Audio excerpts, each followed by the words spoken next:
ये जो एक बात पे एज़ यू गो वाली आपने की थी और मैं सबसे चाहूँगा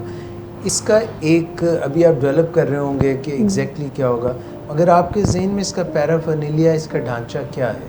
सर पे एज यू प्रोसीड,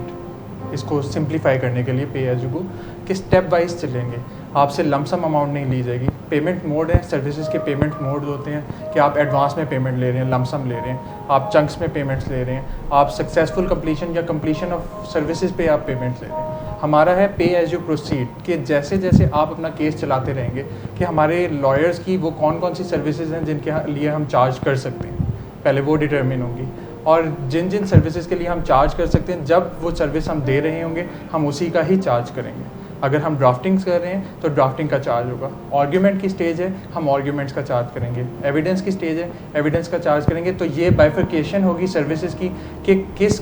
क्लाइंट की कौन सी दादरसी किस असलूब में होगी,